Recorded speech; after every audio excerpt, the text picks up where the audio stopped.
This witness is Dr. Wafik Eldiri.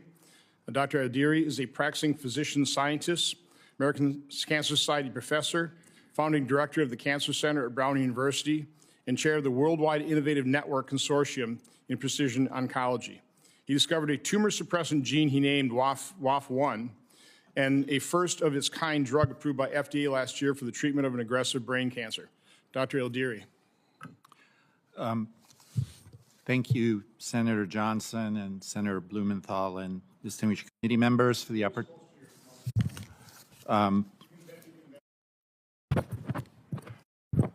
Thank you, Senator Johnson, Senator Blumenthal, and distinguished committee members for the opportunity to speak at this important hearing.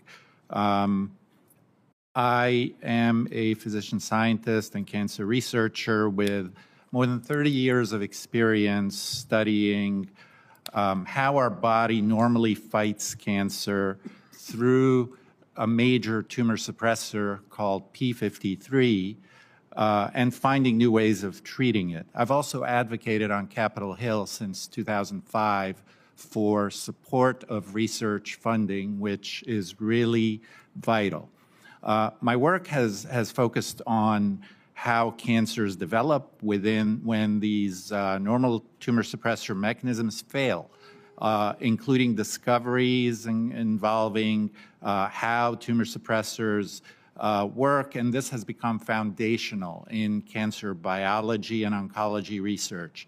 I've also studied how viruses and other biological processes can disrupt our defenses against cancer. So when the COVID pandemic began, I wanted to help by applying our expertise in cancer biology, immunology, and approved treatments to better understand and treat COVID. It's been long understood that certain viruses contribute to cancer development by disrupting tumor suppressor pathways, including p53, one of the body's most important cancer protective mechanisms. Early in the pandemic, I became concerned that the COVID virus might similarly interfere with these defense mechanisms, making this an important area for scientific investigation. Early in the pandemic, I also expressed uncertainty on social media about the natural origin of the COVID virus, and this is when I first started to experience repercussions of speaking out against the mainstream narrative. What I didn't expect were the attacks on science itself. By July 2020, my laboratory published findings showing that a class of cancer drugs known as MEK inhibitors suppressed ACE2, the cell surface receptor the COVID virus uses to infect human cells. By April of 24, we reported findings suggesting that the spike protein associated with COVID infection or COVID vaccination could reduce the ability of p53 to activate genes involved in suppressing cancer. Based on these findings, we emphasize that effective vaccines against viruses such as COVID should strengthen immunity against infection without interfering with the body's natural defenses against cancer.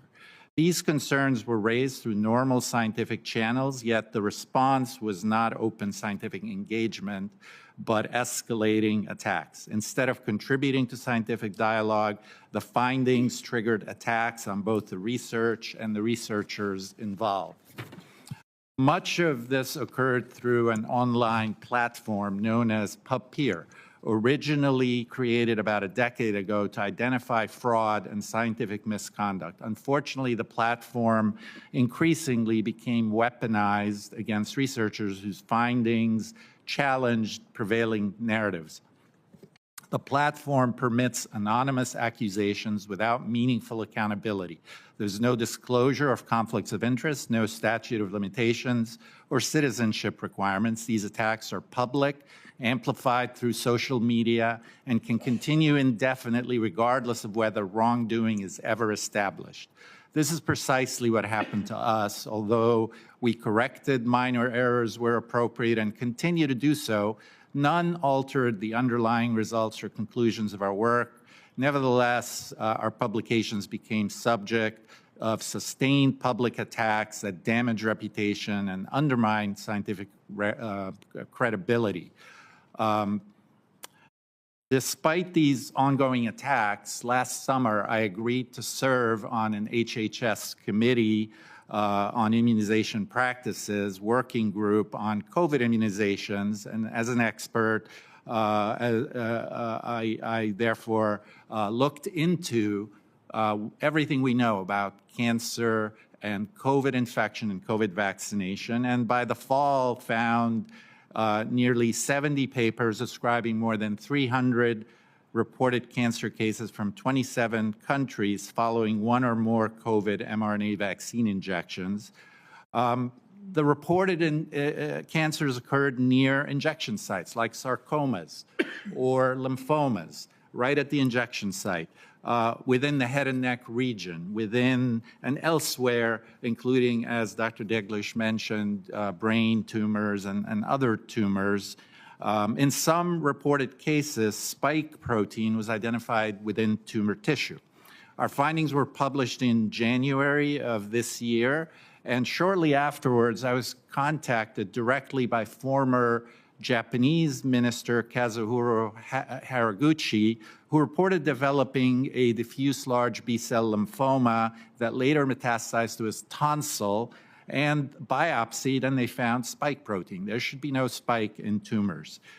These observations warrant serious scientific investigation, and as such, a number of unexpected observations have been made with the COVID mRNA vaccines that suggest potentially plausible mechanisms and connections to cancer. The attacks on my publications intensified and continue to the present day, despite no findings of fraud, misconduct, or wrongdoing after years of investigation. I am for vaccines that are safe and effective. Both our paper and the journal itself became targets of attacks through PubPeer and related online campaigns. I remain, in effect, guilty until proven innocent.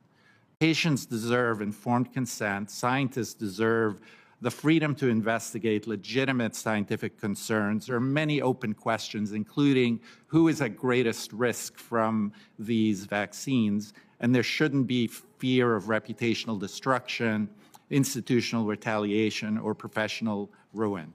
PubPeer needs to be held accountable for making false accusations against physicians and scientists that destroy reputations and careers. Thank you. Thank you.